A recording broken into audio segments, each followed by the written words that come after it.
2025년 9월 18일 본약 성도교회 주일 오전 예배 시간입니다. 사랑하는 성도 여러분, 오늘도 주일 예배 자리에 나오신 여러분을 주님의 이름으로 축복합니다. 우리가 이 땅을 살아가려면 물질이 꼭 필요하죠. 돈이 있어야 먹고 살고 또 어떤 일을 하든지 간에 뒷받침이 됩니다. 그런데 그 물질을 어떻게 바라보고 또 어떻게 사용하느냐에 따라 우리 인생의 방향도 달라지고 교회도 사회도 달라질 수 있습니다. 세상 사람들은 거의 대부분 돈, 물질, 명예에 인생의 초점을 맞추고 살아갑니다. 돈이 많으면 성공한 인생이고 돈이 없으면 실패한 인생처럼 여기죠. 그런데 우리 그리스도인들은 달라야 합니다. 예수를 믿는 사람들은 물질을 보는 눈, 물질관이 달라져야 합니다. 우리의 물질관은 하나님을 섬기는 데 초점이 맞춰져야 합니다. 하나님께서 우리에게 물질을 주신 목적도 사실은 그 물질로 하나님을 섬기고 이웃을 섬기고 복음을 전하라고 주신 것이지요. 우리는 오늘 야고보서 1장 13절로 16절을 본문으로 해서 기독교인들의 올바른 물질관이라는 제목으로 은혜를 나누고자 합니다. 먼저 오늘 본문 야고보서 1장 13절로 16절의 말씀 보겠습니다. 야고보서 1장 13절입니다.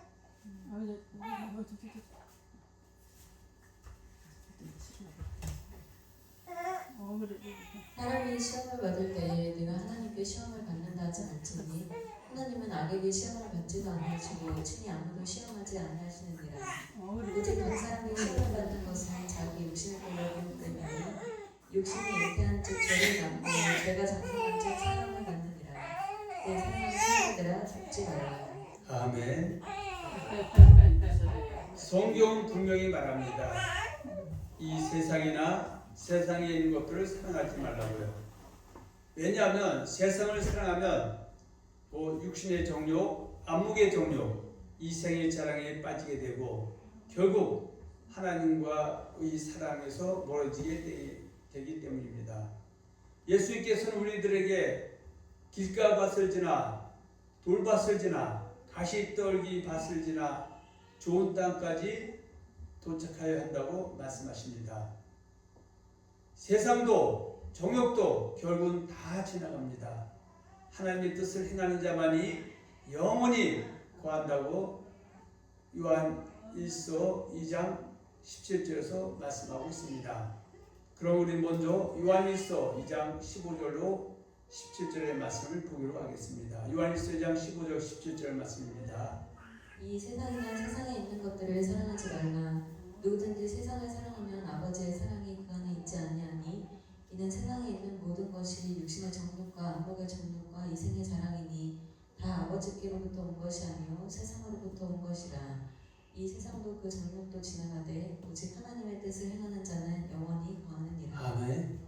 그래서 하나님 예수 믿는 사람들에게 이 세상이나 세상에 있는 것들 곧 육신의 정욕이나 안목의 정욕이나 이생의 자랑을 쫓지 말라고 말씀하고 있습니다. 그런데 중요한 것은 17절에 보면 이 세상도 그 정욕도 다 지나가되 오직 하나님의 뜻을 행하는 자는 영원히 간다고 말씀하고 있습니다. 우리 누가복음 8장 12절과 15절에 보면 길가밭, 바위의 밭, 그리고 가시떨기, 그리고 좋은 땅이 있습니다. 이 말씀은 우리가 구원에 이르는 여정을 기록하고 있습니다. 그런데 많은 사람들이 길가밭은 통과하지만 바위밭도 통과하지만 때로는 가시떨기 밭에서 넘어지는 경우를 많이 보게 됩니다. 그래서 신앙생활이나 운동이나 시장만큼 중요한 것은 끝까지 간 결과도 중요합니다. 그래서 반드시 우리는 길가밭을 통과하고 바위를 통과하고 가시떨기 밭을 통과해도 좋은 땅까지 가야 됩니다. 그런데 지금 길가, 바위, 가시떨기 좋은 땅을 보는데 가시떨기 밭은 바로 이 세상이나 세상에 있는 것들을 뭐 육신의 정욕과 안목의 정욕과 이 세상의 자랑을 쫓다가 결시하지 못한 자라고 말씀하고 있습니다. 누가복음 8장 12절 보면은요, 길가에 있다는 것은 말씀을 들은 자니 이에 마귀가 가서 그들이 믿어 구원을 얻지 못하게 하려고 말씀을 그 마음에서 빼앗는 것이다. 그래서 전도할 때 복음을 받고 결국은 예수를 믿음의 주로 유대인 그리스도로 영접하지 못한 사람을 일컬어서 길가에 있다라고 말씀하고 있습니다. 그럼 우리는 길가를 통과하게 되면, 구원을 받게 되면 결국은 바위도 통과해야 되는 것이다. 13절에 보면 바위에 있다는 것은 말씀을 들을 때 기쁨으로 받으나 뿌리가 없어 잠깐 믿다가 희련을 당할 때 배반한 자다. 그래서 아무리 길가를 통과해도 바위까지 통과해야 되는데 바위밭에서 무너지는 사람들을 우리가 많이 볼 수가 있습니다. 예수 잘 믿다가 잠깐 믿다가 결국에는 예수를 부인하고 떠나는 사람을 일컬어서 바위에 있다고 말씀하고 있습니다. 그리고 바위밭을 통과했어도 가시떨기를 통과해야 된다고 말씀하고 있습니다. 가시떨기에 떨어졌다는 것은 말씀을 들은 자이나, 그러니까 예수를 믿고 영접해서 그리스도인이 돼서 시련이 와도 이기고 나가는데 지내는 중, 신앙생활하는 중 이 생의 염려와 재물과 향락의 기운이 막혀 온전히 결실하지 못하는 자라고 말씀하고 있습니다. 그래서 예수 믿는 사람은 반드시 길가를 통과하고 바위 위를 통과하고 가시떨을 통과해서 좋은 땅까지 가야 됩니다. 좋은 땅에 있다는 것은 착하고 좋은 마음으로 말씀을 듣고 지켜 인내로 결실한 자다. 그러니까 마태복음 7장 21절이죠. 예수님께 주여 주여 하면서 하늘 아버지 뜻 행하는 자가 좋은 땅에 있는 자고 천국에 넉넉히 들어가는 사람이다. 이렇게 말씀해 주고 있습니다. 그리고 예수님께서 제자들에게 말씀하셨습니다. 너희가 목숨을 위하여 무엇을 먹을까 마실까, 몸을 위하여 무엇을 입을까 염려하지 말라. 이는 다 세상 사람들이 구하는 것이라고 말씀하고 있습니다. 그래서 우리는 먼저 그의 나라와 그의 의를 구하라고 말씀하고 있습니다. 그래서 우리가 예수를 영접하는 순간에 우리 그리스도인들은 세상 사람과 구별된 삶, 그리고 먼저 먹을 것, 마실 것, 입을 것, 이런 육신적인 것보다는 이제 기도할 때 그의 나라와 그의 의를 위해서 구하게 되면 하나님이 이 땅에서 우리에게 필요한, 목숨에서 필요한 것, 몸에서 필요한 먹을 것, 입을 것, 또 마실 것을 더해준다고 말씀하고 있습니다. 그래서 우리는 먼저 그의 나라를 구하라고 말씀하셨습니다. 우리가 사후에 가는 나라는 예수님과 영원히 함께하는 영생의 나라 천국이지만 이 땅에서의 그의 나라는 바로 예수님의 피값으로 사신 교회를 말합니다. 그래서 우리가 순서가 바뀌지 말고 먼저 그의 나라와 교회를 위해서 우리 몸으로 물질로 헌신하게 되면 또 이 땅에서 목숨 위해서 필요한 먹을 것, 마실 것, 몸을 위해서 필요한 입을 것까지 더해진다고 말씀하고 있습니다. 그리고 또 그의 의를 구하라고 말씀하시면 예수님의 말씀에 순복하고 순종하고 복종하고, 때로 우리가 순종하지 못하고 불순하지 못한 것이 있다 할지라도 싹싹하게 회개해서 열매를 맺는 것을 그의 의를 구하는 것이라고 말씀하고 있습니다. 그래서 먼저 우리가 이것을 읽어서 그리스도를 섬기는 자죠. 로마서 14장 17절과 18절에 보면 하나님 나라는 먹는 것과 마시는 것이 아니요 성령 안에서 위와 평강과 희락이라. 이로써 그리스도를 섬기는 자는 하나님을 기쁘시게 하며 사람에게 칭찬을 받는다고 말씀하고 있습니다. 그래서 오늘 이 말씀 마태복음 6장 31절 33절로 넘어가 보겠습니다. 마태복음 6장 31절 33절이죠. 그러므로 염려하여 이르기를 무엇을 먹을까 무엇을 마실까 무엇을 입을까 하지 말라. 이는 다 이방인들이 구하는 것이라. 너희 하늘 아버지께서 이 모든 것이 너희에게 있어야 할 줄을 아시느니라. 그런즉 너희는 먼저 그의 나라와 그의 의를 구하라. 그리하면 이 모든 것을 너희에게 더하시리라. 그래서 이제 믿음의 장성에 분량에 있는 사람들은 기도가 바뀌어야 됩니다. 우리가 어린아이 신앙이기 때문에 먹고 마시고 입을 거에 모든 초점을 맞춰가고 있지만 이제 우리가 장성에 분량에 있는 사람들은 먼저 그의 나라와 그의 의를 구해야 될 줄로 믿습니다. 오늘날 물질 만능주의 시대가 가득 차 있어서 오히려 믿음의 본질이 왜곡되고 훼손돼서 그저 물질로 모든 믿음을 풀려고 하는데 이것은 우리가 지양해야 될 일입니다. 또 야고보서 1장 13절로 16절에 보면 욕심이 잉태한 즉 죄를 낳고 죄가 장성하면 사망을 낳는다고 말씀하고 있습니다. 이 말씀은 오늘 우리가 나누고자 하는 말씀의 본문이지요. 그리고 우리가 시험을 받을 때 하나님 탓하지 말라고 하십니다. 사실 우리의 시험의 대부분은 우리 욕심 때문에 오는 거거든요. 욕심이 생기면 죄로 이어지고 죄가 결국 사망까지 이르게 됩니다. 사랑하는 여러분, 우리가 물질을 다룰 때 항상 이걸 기억해야 합니다. 욕심은 결국 우리를 망하게 합니다. 욕심은 탐심, 우상 숭배가 되기 때문입니다.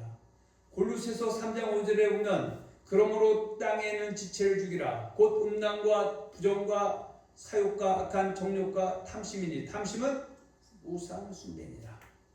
우리는 그저 우상 숭배는 이방인들이 예수 영접하는 것을 우상 숭배라고 얘기하지만 실상은 성경에서 말하는 우상 숭배의 대부분은 우상 숭배하던 너희를 내가 불러서 택해서 사랑해서 내 백성 삼아줬는데 이전처럼 다시 우상 숭배로 들어가지 말라고 하는 것이 성경에서 얘기하는 우상 숭배의 개념입니다. 그런데 우리는 예수 믿고 절에 가지 않고 불궁들이라 가지 않고 또 전보라 하지 않는다고 하면서 나는 우상 숭배하지 않는다고 생각하는 사람들이 대다수일 것입니다. 성경은 탐심을 일컬어서 우상 숭배라고 말씀하고 있음을 오늘 이 시간 꼭 기억하시기 바랍니다. 자, 야고보서 1장 13절 16절 말씀 한번 보고 다음으로 가겠습니다. 자, 야고보서 1장 13절 16절입니다. 사람이 시험을 받을 때에 내가 하나님께 시험을 받는다 하지 말지니 하나님은 악에게 시험을 받지도 아니하시고 친히 아무도 시험하지 아니하시느니라. 오직 각 사람이 시험을 받는 것은 자기 욕심에 걸려 미혹됨이니 욕심이 잉태한즉 죄를 낳고 죄가 장성한즉 사망을 낳느니라. 내 사랑하는 형제들아 속지 말라. 우리 사랑하는 형제들이 많이 속아 넘어가고 있습니다. 처음에 예수 믿기 전에 만신창이 돼서 예수님 믿고 또 예수님 잘 섬겼더니 하나님이 먹고 마시고 입을 것까지 더해주셨는데 그리고 사업장도 열어주셨는데 결국은 욕심이 들어와서 사업장을 더 크게 벌렸다가 결국은 사업장도 깡그리 잃고 믿음도 떠난 사람을 우리가 볼 수가 있습니다. 그러면서 하나님을 원망합니다. 하나님이 하라고 해서 내가 했는데 하나님이 뭐냐고. 그러나 사실은 자기 욕심이 들어가서 자기 암시가 들어가서 그것이 하나님의 응답이라고 역사하고 또 이를 과감하게 추진한 결과를 많이 볼 수가 있습니다. 이곳에 또 우리 목회자들이 또 그들이 와갖고 상담할 때 말씀으로 그들을 갖다가 올바로 가도 인도해 줘야 되는데 하나님의 응답이라고 부추겨서 오히려 그 사람의 인생뿐만 아니라 믿음까지 떠나게 하는 일들을 더러 볼 수가 있습니다. 다는 아니지만 특히 이런 점들을 목회자들은 유념해야 됩니다. 구약에 보면 잠언에서도 물질론에 대해서 말씀하고 있습니다. 잠언 23장 4, 5절에 보면 부자 되기에 애쓰지 말라. 재물은 날개가 있어 하늘로 날아간다. 이렇게 말하고 있습니다. 이 말이 무슨 뜻입니까? 돈은 언제든지 사라질 수 있는 거라는 거예요. 그걸 붙잡으려고 애쓰다 보면 헛된 인생이 된다는 말입니다. 또 잠언 30장에 보면 잠언 기자는 이렇게 있기도 합니다. 하나님 부하게도 마시고 가난하게도 마시고 오직 필요한 양식으로 나를 먹이소서. 왜 이렇게 기도하겠습니까? 너무 부하면 하나님을 잊게 되고 너무 가난하면 도둑질하고 하나님을 욕되게 할까 두렵기 때문이라고 말하고 있습니다. 우리 누가복음 12장 13절과 21절에 보면 예수님께서 어리석은 부자의 비유에 대해서 말씀하셨습니다. 여러분 잘 기억할 것입니다. 이 부자가 곡식이 풍성하니까 곡간을 더 크게 짓고는 이제 평안히 쉬고 먹고 마시며 즐기다 했던 삶입니다. 그런데 하나님이 뭐라고 하십니까? 어리석은 자야, 오늘 밤 내 영혼을 내가 도로 찾겠다. 그럼 내가 쌓아둔 건 누구 것이 되겠느냐? 그래서 사도 바울은 고린도서 4장 16절로 18절을 통해서 우리에게 교훈하고 있습니다. 고린도서 4장 16, 18절에 보면 그러므로 우리가 낙심하지 않으니 우리의 겉사람은 낡아지나 우리의 속사람은 날로 새로워지도다. 우리가 잠시 받는 환난에 경한 것이 지극히 크고 영원한 영광에 중한 것을 우리에게 이루게 함이니 우리가 주목하는 것은 보이는 것이 아니요 보이지 않는 것이니 보이는 것은 잠깐이요 보이지 않는 것은 영원함이라 이렇게 말씀하고 있습니다.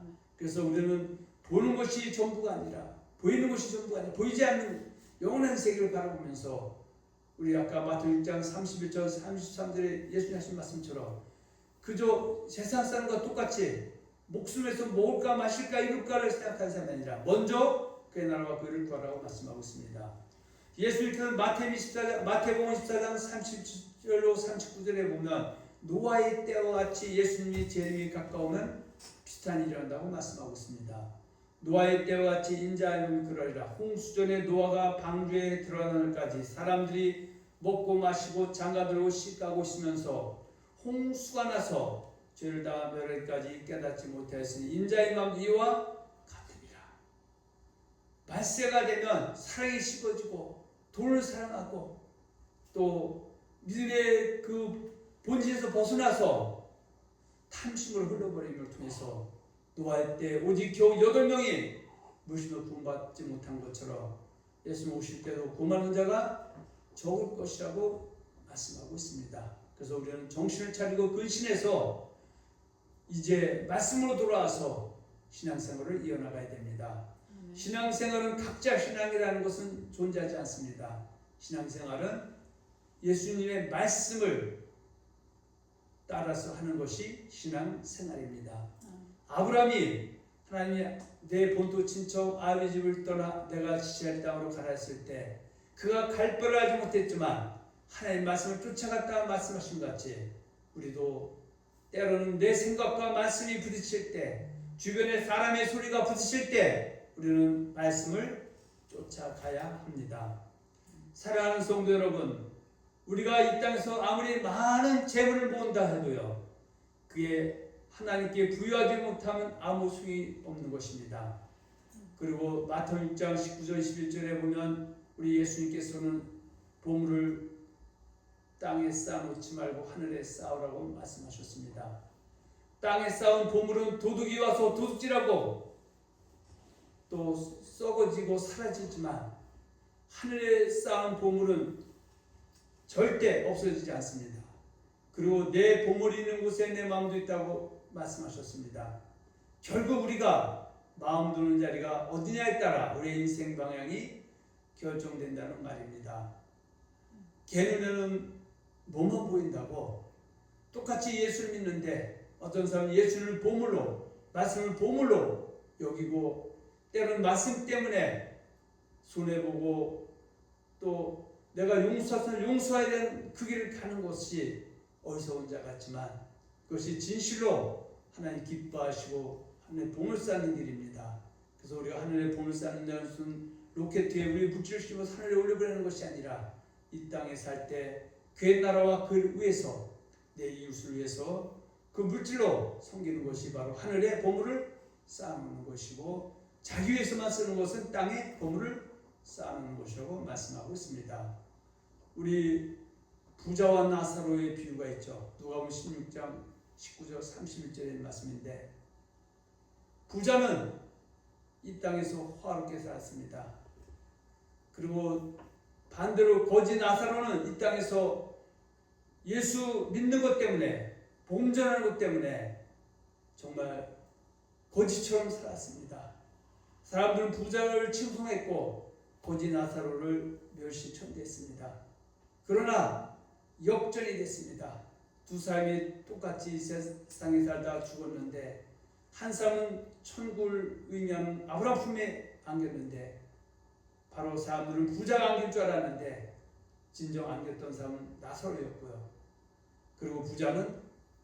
음부 불꽃 가운데서 정말 나설 손에 물 한 모금 허락하지 못하는 그 고통 속에서 살고 있다고 성경은 말씀하고 있습니다. 그래서 우리는 이 땅에서 누리는 것만이 전부가 아니라 하늘에 무엇을 쌓느냐가 중요하다는 것입니다. 거짓 나사로는 자기의 물질을 자기를 위하여 하늘에 쌓아놓았고 부자는 자기 물질을 자기를 위하여 땅에 쏘아놓은 결과로 죽은 후에는 역전이 일어난 것입니다. 누가복음 16장 19절로 30절 말씀을 잠깐 보겠습니다. 한 부자가 있어 자작옷과 고운 베옷을 입고 날마다 호화롭게 즐기더라. 그런데 나사로라 이름하는 한 거지가 헌된 투성이로 그의 대문 앞에 버려진 채 그 부자의 상에서 떨어지는 것으로 배불리려 하매 심지어 개들이 와서 그 hun대를 핥더라. 이에 그 거지가 죽어 천사들에게 받들려 아브라함의 품에 들어가고 부자도 죽어 장사되매 그가 음부에서 고통 중에 눈을 들어 멀리 아브라함과 그의 품에 있는 나사로를 보고 불러 이르되 아버지 아브라함이여 나를 긍휼히 여기사 나사로를 보내어 그 손가락 끝에 물을 찍어 내 혀를 서늘하게 하소서. 내가 이 불꽃 가운데서 괴로워하나이다. 아브라함이 이르되 너는 살았을 때에 좋은 것을 받았고 나사로는 고난을 받았으니 이것을 기억하라. 이제 그는 여기서 위로를 받고 너는 괴로움을 받느니라. 그뿐 아니라 너희와 우리 사이에 큰 구렁텅이가 놓여 있어 여기서 너희에게 건너가고자 하되 갈 수 없고 거기서 우리에게 건너올 수도 없게 하였느니라. 이르되 그러면 아버지여 구하노니 나사로를 내 아버지의 집에 보내소서. 내 형제 5이 있으니 그들에게 증언하게 하여 그들로 이 고통받는 곳에 오지 않게 하소서. 아브라함이 이르되 그들에게 모세와 선지자들이 있으니 그들에게 들을지니라. 이르되 그렇지 아니하니이다. 아버지 아브라함이여 만일 죽은 자에게서 그들에게 가는 자가 있으면 회개하리이다. 이르되 모세와 선지자들에게 듣지 아니하면 비록 죽은 자 가운데서 살아나는 자가 있을지라도 권함을 받지 아니하리라 하였다 하시니라. 아멘.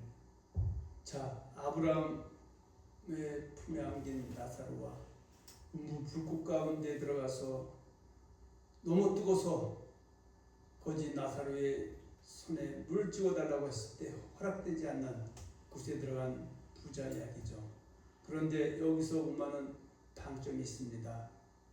바로 29절에 아브라함이 이르되 그들에게 모세와 선지자들이 있으니 그들에게 들을지니라. 그래서 모세와 선지자는 뭡니까? 바로 말씀을 전하는 참 선지자들이 있는데 그들에게 하나님의 말씀을 들어가는 것이죠. 그러면서 자기는 이미 늦었다 이거죠. 기회가 없습니다. 사람이 날 때가 있으면 죽을 때가 있고 죽은 후에는 심판이 있는데 심판 후에는 다시 그 상황을 반전시킬 수가 없습니다. 그랬더니 그 부자는 자기 형제가 5명 있는데 자기와 똑같이 자기를 하늘에 봄을 쌓는 것이 아니라 땅에 봄을 쌓아놓고 많은 물질로서 믿음이 좋다고 칭송받았던 자기와 같이 그 형제들이 칭송받고 있다는 것이죠. 그리고 이 부자가 죽었을 때는 모든 사람들이 이구동성으로 아브라함 품에 안길 것이라고 혼장담했지만 그가 살아있을 때 모세와 선지자를 전한 자들은 결단코 그는 아브라함 품에 안길 것이 아니라고 얘기했음을 불구하고 그 말씀에 귀를 기울이지 않은 결과였던 것이죠. 그래서 자기 그 5 형제에게 거지 나사를 보내서 내용이 지금 아브라함 품에 있는 것이 아니라 음부 불꽃 가운데서 고난당하고 있다. 그래서 지금도 늦지 않았다. 너희 가서 회개하고 돌이키면 음부 불꽃이 아브라함의 품으로 바뀐다고 그렇게 얘기해달라고 청원합니다. 그러면서 아브라함은 아무리 그렇게 거짓 나사로가 와서 얘기한다 할지라도 이미 이 땅에서 모세 선지자들의 말을 전하는 참 선지자의 말을 듣지 않는 사람들은 회개하지 않게 된다. 그러면서 말씀하고 있습니다. 그래서 신앙생활은 앞서 말씀드린 것처럼 각자 신앙이 아니라 말씀에 입각해서 하는 것입니다. 교단교리 신학이 말씀과 같을 때는 우리가 금상첨화고 그 말씀을 쫓으면 되지만 그 말씀과 반할 때는 교단교리가 말씀이 아니라 성경의 말씀이기 때문에 말씀을 쫓아가는 것이 신앙 생활이다, 이렇게 말씀드릴 수 있습니다. 서신서에 기록된 물질로는 사도 바울이 사랑하는 제자 디모데에게 보낸 디모데전서 6장 6절로 10절과 6장 17절로 19절에 잘 기록되어 있습니다. 사도 바울은 부자들에게 이렇게 명하라고 했습니다. 마음을 눕히지 말고 정함이 없는 재물에 소망을 두지 말라. 하나님께 소망을 두고 선한 일을 많이 하며 나눠주기를 좋아하면 영생 얻는데 유익이 있다고 말씀하고 있습니다. 그리고 또 말씀하십니다. 먹을 것과 입을 것이 있으면 족한 줄 알라. 왜냐하면 돈을 사랑하니 모든 악의 뿌리가 되기 때문입니다. 이것을 탐내다가 믿음에서 떠나 많은 근심으로 자기를 찌는 사람이 너무 많다고 말씀하고 있습니다. 그래서 우리는 먼저 하나님과 재물겸에 섬기는 자가 아니라 하나님을 잘 섬기게 되면 하나님 주시는 그 분복으로 부해질 때 그것이 생명의 양식이 되는 줄로 믿습니다. 아멘. 성경에서는 진짜 부자가 누구인가를 요한계시록 3장 17절과 19절, 요한계시록 2장 9절에서 잘 말씀하고 있습니다. 그래서 하나님을 잘 섬기는 부자는 예수님을 믿고 복음을 위해 핍박을 받고 가난할지라도 하나님께 인정받는 사람, 그 사람이 진짜 부자라고 말씀하고 있습니다. 하나님은 말씀하십니다. 너희가 공고하고 가난하지만 실상은 부유한 자다. 하늘에서 그렇게 부신다는 것입니다. 결론 말씀을 믿겠습니다. 사랑하는 성도 여러분, 오늘 우리는 기독교의 올바른 물질관에 대해서 두서없이 말씀을 함께 나눴습니다. 이제 우리 모두가 하나님께 주신 물질을 잘 사용하여 하나님을 기쁘게 섬기고 하늘의 자유에서 보물을 쌓아놓는 복된 성도들이 되시기를 예수님의 이름으로 축원하며 축복합니다. 아멘.